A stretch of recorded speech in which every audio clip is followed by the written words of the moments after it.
Hey everyone, welcome back to my channel if you're new here. My name is Courtney and I'm very glad that you're joining us today. Today I'm going to be doing my September and October wrap up. I'm going to combine the two. I didn't end up reading like a whole bunch in October and I never filmed a September wrap up, so it kind of just seems like the right thing to do. So in September I read 6 books and then in October I read 4. Yeah, I'm pretty sure that I only read 4 books in October. October was a little bit of a flop, but you know what? It doesn't even matter. We're moving forward into November, and I'm excited to talk about the books that I read in September and October, so let's just go ahead and get into it. So I guess that we'll start with September and just go into October, and the first book that I read in September I actually don't have. I had borrowed this one from the library, but that book was The Best of Me by Nicholas Sparks, and I think that I rated this book 4 stars. It was a really good book, and I had never read anything by Nicholas Sparks before, and obviously he's a very famous author. So he also lives in North Carolina, I'm pretty sure, and a lot of his books are based in North Carolina, which is where I live, so it was super fun to read his book. This book was set in North Carolina as well. So The Best of Me is a second chance romance. We have Amanda and Dawson, and they are like high school sweethearts. They come from different sides of the tracks. Dawson comes from a family that's like kind of looked down on, and Amanda has this like prestigious reputation that comes with her family. So complete opposites, and her family does not want to see her be with Dawson. And ultimately, that leads to them just going their separate ways, all of that pressure from outside forces. It was never like a lack of love. And then after all of this time, a passing of a mutual person in both of their lives brings them both back to their hometown where they lived when they were teenagers, and they kind of reconnect over those next few days. And I just remember this book being so freaking sad. Like, I just kept on crying and I didn't even know why. The ending was very clearly sad, but just throughout the book, it just made me feel like so sorry for them that they weren't together for like no reason. I don't think that made sense, but like they had all these outside forces telling them that they shouldn't be together and making things complicated for them, and that's ultimately why they both ended up on like completely different lives and not together. And that just is like so heartbreaking to think that like they were in love all of those years and just weren't together. But something that I really liked about this book was that it was written in third person and also had many point of views. I think that's called like dual point of view. Or what is it called when it has several points of view, like not just 2? I don't know, but I really like that aspect of the book because nothing went without being said. Like, you constantly knew what was going on throughout every character. Everything that connected to one another, you knew behind the scenes what was happening with that character. And this just added like a whole nother level of depth to the book, and I think that's why it felt so personal. The ending of this book was so freaking sad. I read this book and finished it in a reading vlog a few weeks back. I was not okay. It was heartbreaking but heartwarming at the same time. All in all, I really love The Best of Me, and I can't wait to read more books from Nicholas Sparks in the future. I feel like this is an author that's been around for a while, and I'm 99% sure if you go to your local library, they'll probably have his books that you can check out and get for free. I didn't put my stack in order, so I'm gonna be like going through these the whole time. But the second book that I read in September was a new release, which is Things We Left Behind by Lucy Score. This is the third and final book in the Knock 'Em Out series. This book was obviously very anticipated by everyone in the book community. Everyone wanted to see Lucien and Salone's relationship and to understand that depth of their relationship that we really don't know from the other books. The only things that we know for certain from the other books are that Lucien and Salone have a very rocky past. Clearly, they have this hatred for one another, and you can't help but wonder like why that is. In this book, we get to see a good little bit of that. There's a lot of flashbacks to the past when Lucien and Salone were in high school because they grew up as next door neighbors and kind of had this secret friendship almost. They didn't really talk outside of being neighbors like at school and stuff. This book was definitely deeper than the other two books in the series. This one focused on things such as like terminal illness and domestic violence. So it's definitely some heavy content, but it does help us understand why Lucy and Anne Salone are both the way that they are and why they rely on one another so deeply. That's something that I do love about their relationship that we see early on in this book, is that no matter how much things fell out and how much uncertainty is there with their relationship, they still are there for one another when it truly counts. And that is just something that hits home. I know that a lot of people have said that this book didn't meet their expectations, but for me, I didn't really have expectations for it.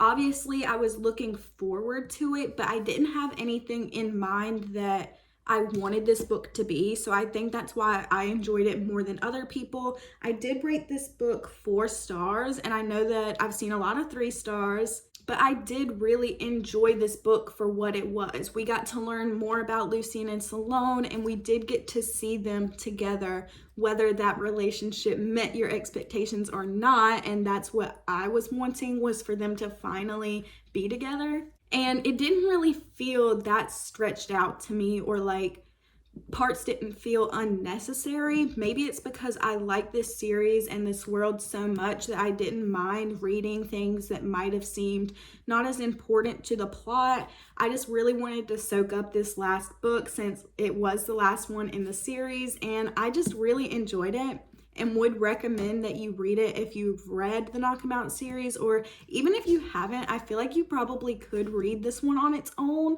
You could probably read any of them on their own, but it's just helpful to have that extra information. Oh my goodness.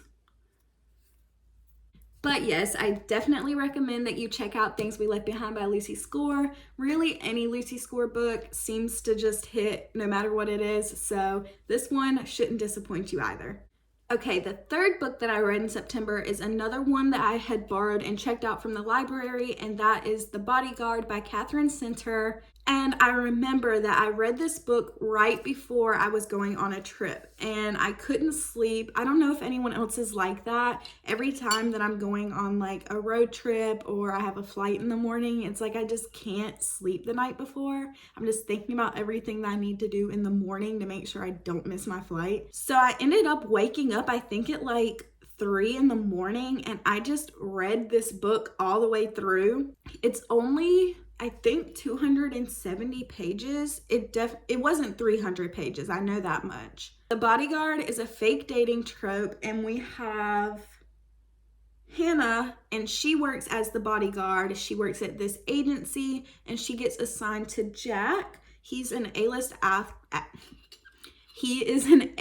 actor, and he kind of has been in hiding almost for a while, but he ends up coming home. His mother's like sick, and he wants to be, close to his family and everything. So he gets like a personal detail, all of that, whatever. But he doesn't want to stress his family out by being like, I need a personal detail. So he asks Hannah if she will pretend to be his girlfriend.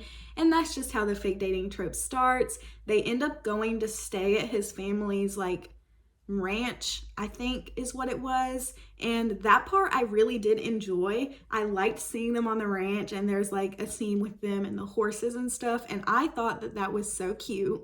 But all in all, this book just didn't mean a lot to me. Like I said, I read it super freaking fast, and I also read it in the middle of the night, which is something that I never do. So I just really didn't connect with it. It was a really good read, I know that much, but it's not one that I think you'll think about a lot.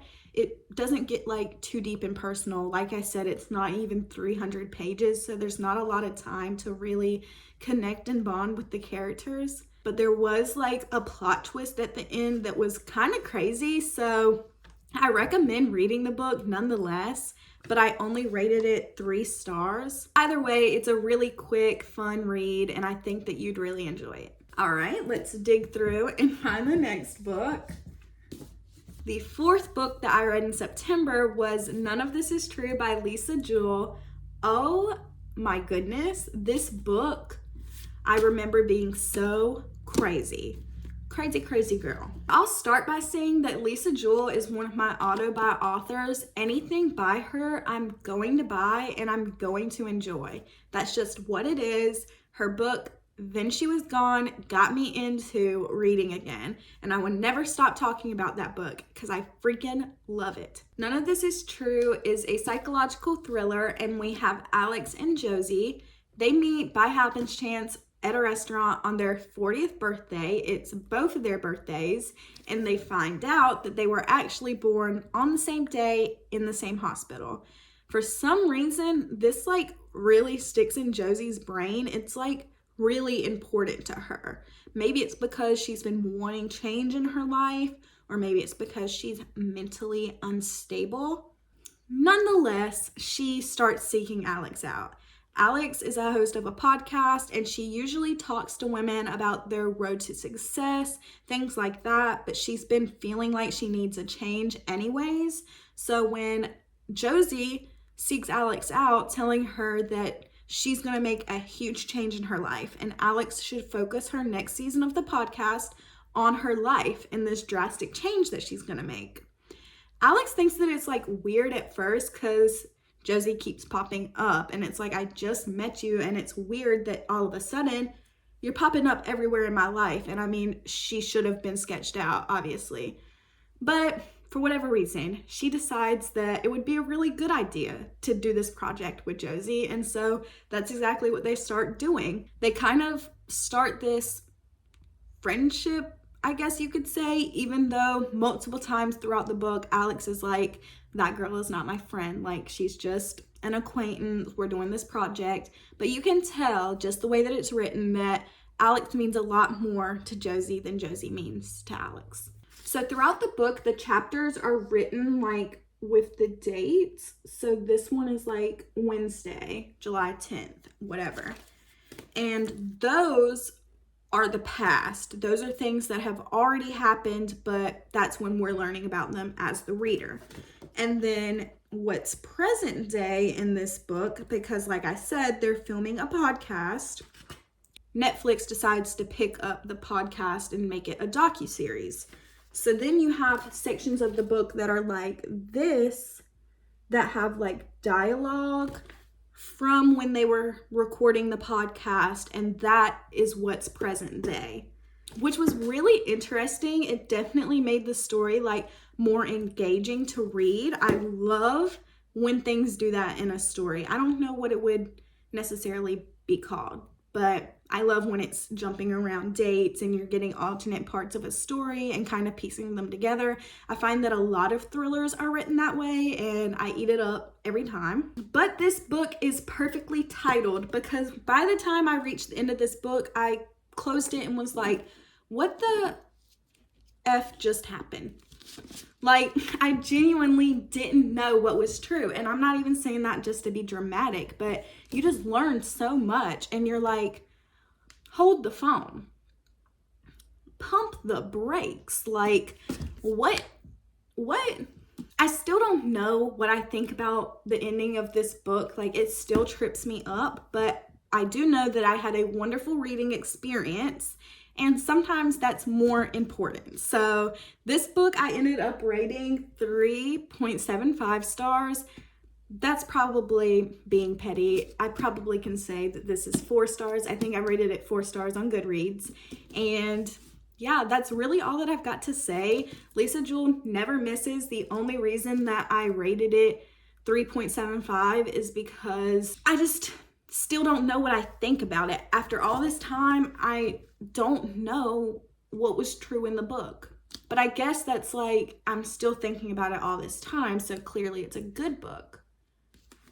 But the reading experience is really good. This book keeps you on your toes. I enjoy that in a thriller, because usually I use thrillers as like a palate cleanser. So I need something fast-paced that's going to keep me engaged. And this book definitely did that. So if you're ever looking for a good thriller palate cleanser, check out None of This Is True by Lisa Jewell. Okay, the next 2 books that I have to talk about for September, I really need you to dial in. because these are probably two of my favorite books of all time now. And that actually isn't saying a lot because everything is my favorite book. I'm gonna keep it transparent, but I really did enjoy them. I literally can't with myself sometimes. Anyways, the next book that I read was The 7-Year Slip by Ashley Poston, and this book did not disappoint. The 7-Year Slip is about Clementine, who is a book publicist, and she lives in New York City. She lives in this apartment that she inherited from her aunt after her aunt unfortunately passed away. And that in itself is really hard for Clementine because she was really close with her aunt. Her and her aunt were like travel buddies. They just were always having new adventures with one another. And Clementine wasn't ready for there to be no more adventures.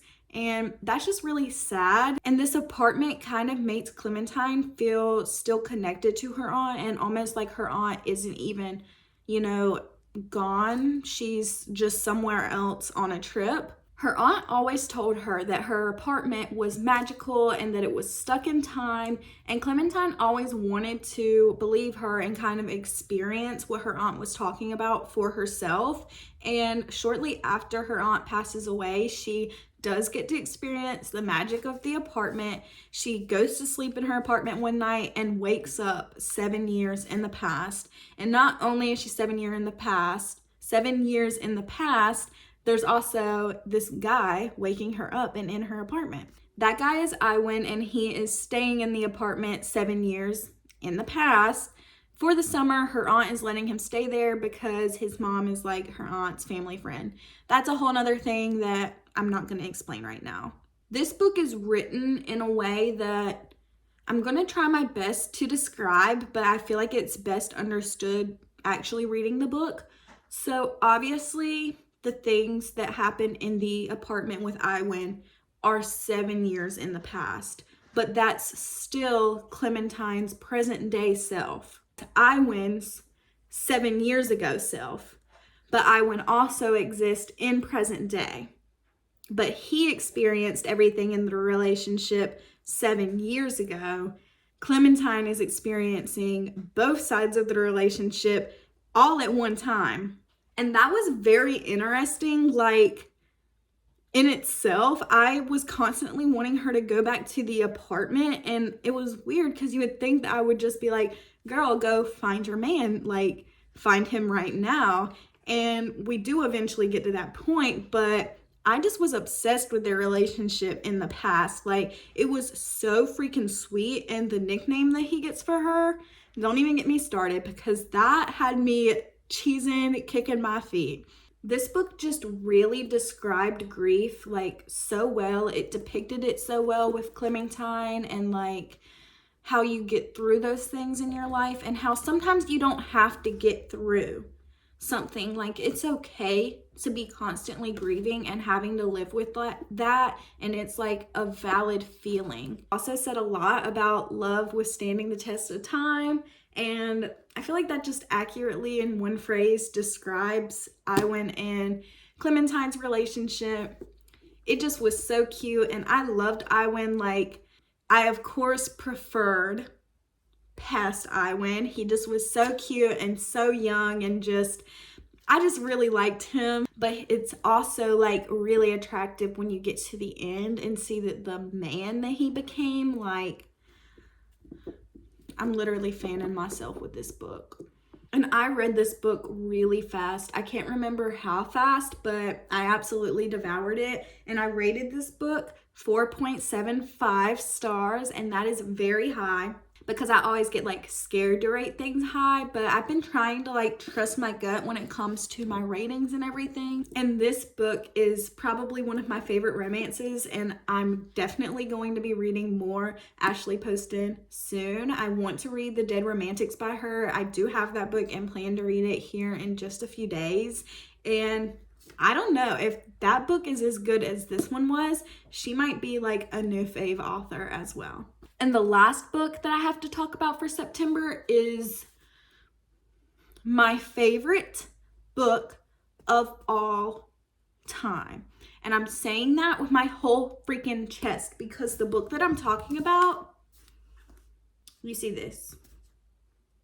Divine Rivals by Rebecca Ross. You freaking stole my heart, chewed it up, spit it out, stomped on it, and now I'm just like still waiting for you to call me and let me know when you're ready for me to read the second book in December.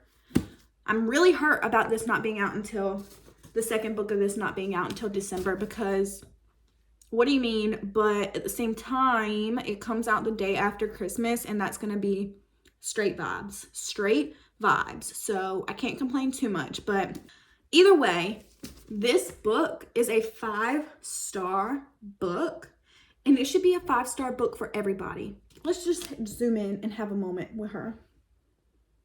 This book, yo, so good. I'm still thinking about it. Like, it's been keeping me up at night. The ending. Generally suck at describing books, but this book means so much to me that I'm going to try my absolute best to describe what this book is about. So Divine Rivals is a romantic fantasy and also enemies to lovers, which I used to not be a huge fan of the enemies to lovers trope, but I'm kind of becoming one. During a time when the gods are at war in this world, we have Iris and Roman, who are 2 rival journalists. They work at the same newspaper and they're competing for a columnist position. Roman and Iris from day one have been competitive, trying to like beat one another out for assignments, trying to outright one another, whose article's better, just giving each other a hard time all the time, which obviously, but they're not friends. Like, they don't trust one another. The exact opposite is how they feel about one another when this book starts. So when Roman finds this letter on his bedroom floor and it's written from Iris, he's like confused. Iris's brother Forrest is fighting in this war, and she kind of just feels really alone and kind of like she's hit rock bottom in all aspects of her life. So she's just holding on to hope, basically, that her older brother is out there, that he's fine and still alive. And one night, on a particularly bad night, she just decides to write a letter, put it in her wardrobe, and it disappears. So she assumes that it's going to her brother, but all along, months pass by and these letters are going to Roman. But it gets to a point where he's like, I should really let her know that, like, I'm not her brother. I'm not who she thinks that I am. And he does tell her that, but he doesn't mention who he is. And they continue to send one another letters, kind of like pen pals. But Roman knows that it's Iris. Iris doesn't know that it's Roman. And that kind of at first seemed like an invasion to me. Like, she's being so vulnerable and you haven't said anything. And that's exactly how I expected Iris to react when she finally does learn that it's Roman. But it takes a while for her to learn that. And it takes a lot for her to learn that. Iris ends up like suffering a loss, and she also is just like, it's not even worth it to be columnist. I want to find my brother, and my time would be more well spent writing as a war correspondent, getting the truth of what's going on out there to people. Throughout them writing letters, they have developed feelings, and more so Roman than Iris, because he knows that it's Iris. And I feel like that definitely played a role in how hard he fell. And he was down bad for Iris, and it was so cute. I freaking loved it. He loved that girl, and he probably loved her from the freaking beginning, even when they were being competitive and were enemies. That's usually how it goes. But when Iris goes to write as a war correspondent, she obviously can't write as often, and this is eating Roman up. Like, he cannot stand the thought of something bad having happened to her. That's where I'm going to stop describing it, because I don't know how else to like go forward without spoiling it. And I really don't want to spoil this book because it's such an amazing book and I want everyone to be able to experience it for themselves. But just know that the connection between these two is literally undeniable. They would go to the ends of the world for one another, and that is, whew. Everyone needs to read this book, please. The ending is just, you need to. Ending has kept me up, and it's been like a month or 2 since I read this book, and it's still keeping me up. I just want Iris and Roman to live happily ever after. Is that too much to ask? I don't know. I've been trying to describe this book for way too long, and I still doubt that I did it justice at all, but please just trust me that Divine Rivals is the best book that came out of 2023, and like I said, I'm saying that with my entire chest, and all of you need to read this book. This is like a 6-star book for me, off the charts. And the second book, Ruthless Vows, comes out December 26th, so make sure that you read it before then.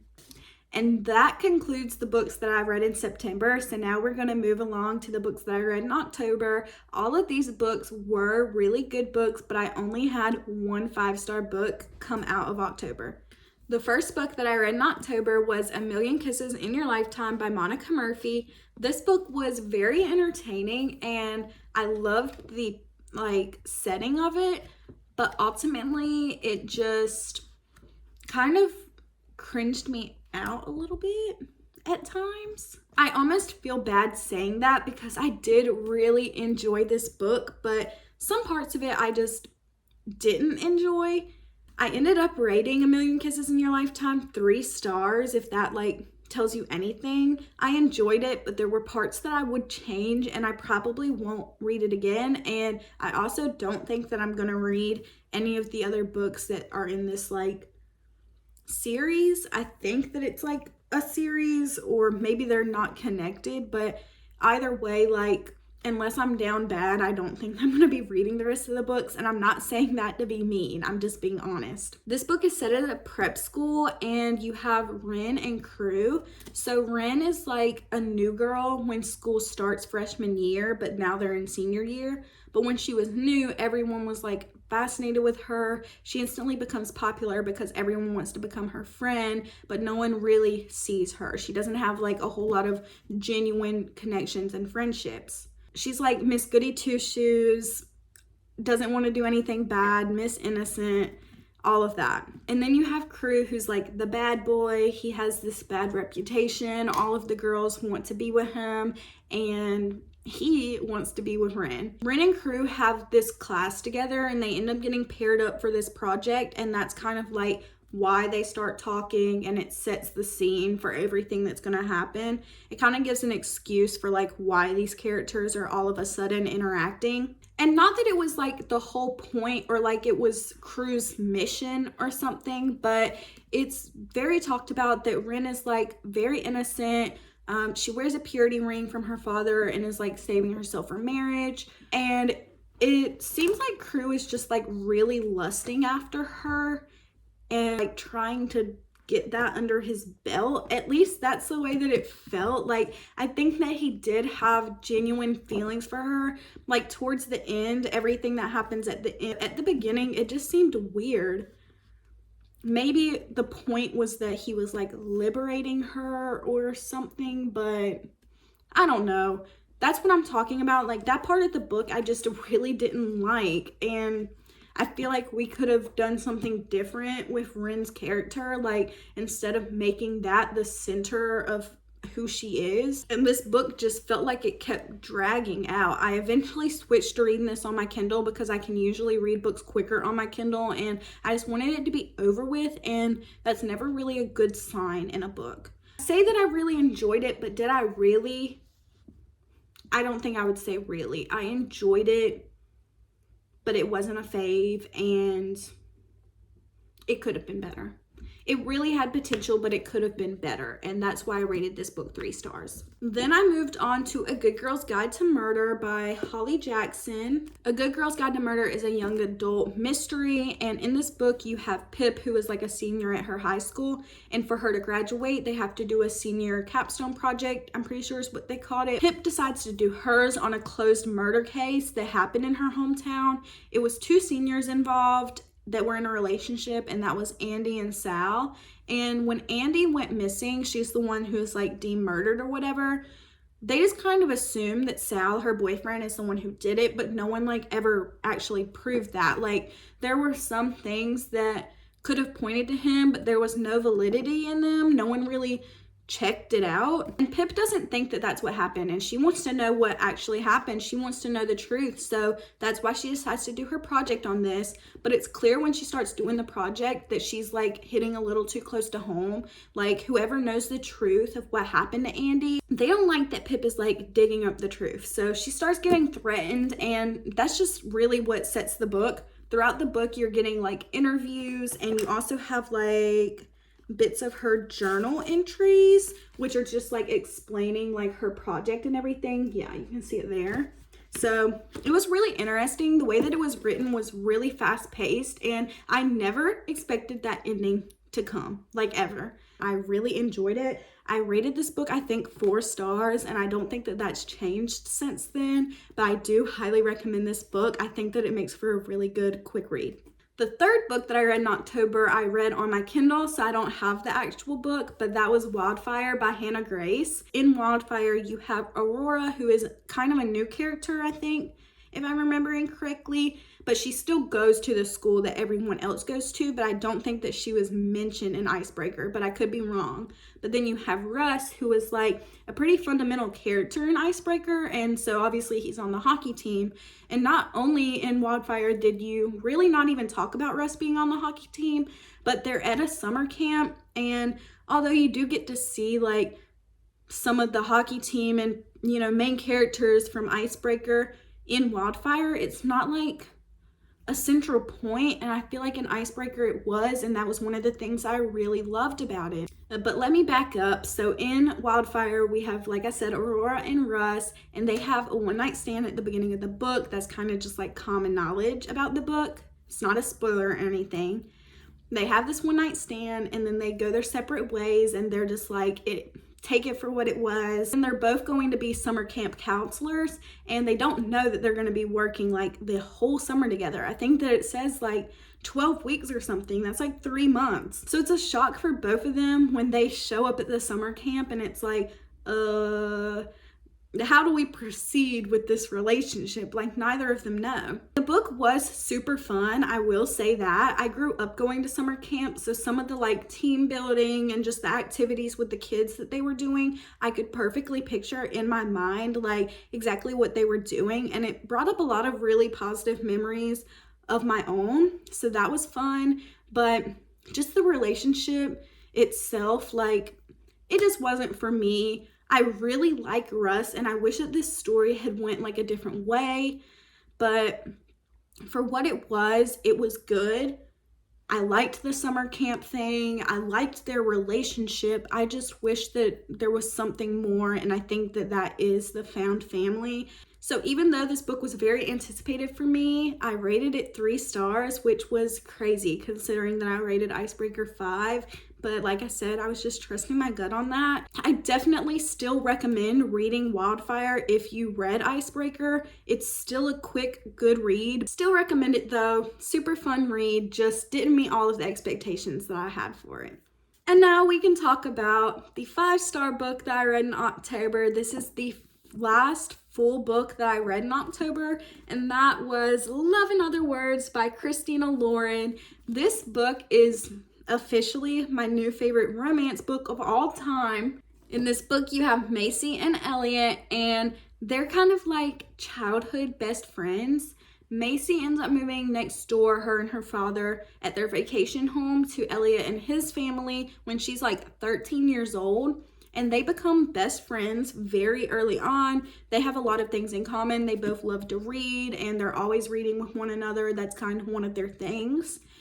And they just become best friends, but they only really exist with one another at the vacation cabin. Years go on, and as Macy and Elliot both get older and kind of start to become more mature, it's clear that there's more than just a friendship there, but it's kind of that situation where you don't want to ruin the friendship because the friendship is so strong, but you still feel like you owe it to yourself to explore if there could be something more there.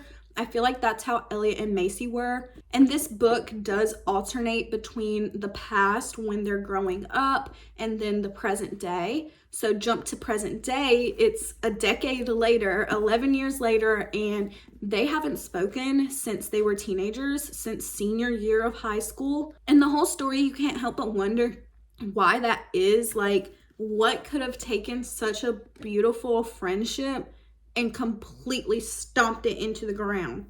That's what I was wondering the whole time, and I loved the past. I find that in books, like, I don't want to deal with the issues that are in the present day. I just want to live in the past when everything was like all cute and perfect. That's how I felt with this book. I was actively like falling in love with Elliot's character in the past and also in the present, but just I just loved their cute little relationship. Like, they were learning so many things, and I can just remember like how important relationships were when you were a preteen and a teenager, and like that feeling you get of falling in love and having your first love. Like, I could just perfectly remember that, and thinking of it in this book, like, it was just making me so sad to think like what destroyed that. And I know that that was hard for both of them to go through. I genuinely felt like these were real people that I was reading. Like, I felt so connected to them, so connected to their feelings. There's so many good quotes in this book. I was underlining like crazy. But my favorite thing about this book was like when they were teenagers and that uncertainty of like flirting in general, showing interest in someone, and then it's also your best friend, so they're feeling awkward. And it just was like the cutest thing I've ever freaking read in my whole life. And like I said, I did rate Love in Other Words 5 stars, and I will probably reread this book if I'm being honest. And I'm so glad that I ended October on this book because I was in a pretty bad place, kind of like a slump in October. I just wasn't having a good time until I started reading this book, and I'm just so glad that I did. I did myself a personal service by picking this book up because I'm no longer in a slump and I have all of the energy to tackle November, and I'm excited. So 5 stars, go buy this right now. If you buy any books from this freaking video, please go get Divine Rivals. Please, please, I'm begging. And also please go get Love in Other Words. I'm also begging. But that's all from me today, guys. I'm hoping to have a much better reading month in November. If you haven't already, go ahead and check out my November TBR video. I did a jar video, TBR prompt jar. That was super fun, so make sure you check out that video if you haven't seen it. I also just posted an October reading vlog. Since I didn't really read a whole bunch in October, I was vlogging the whole thing, trying to get out of a slump, and it was my first full reading vlog, so I would really appreciate if you checked it out. Please be sure to like this video if you enjoyed it, and I will see you all in my next one. Bye, y'all.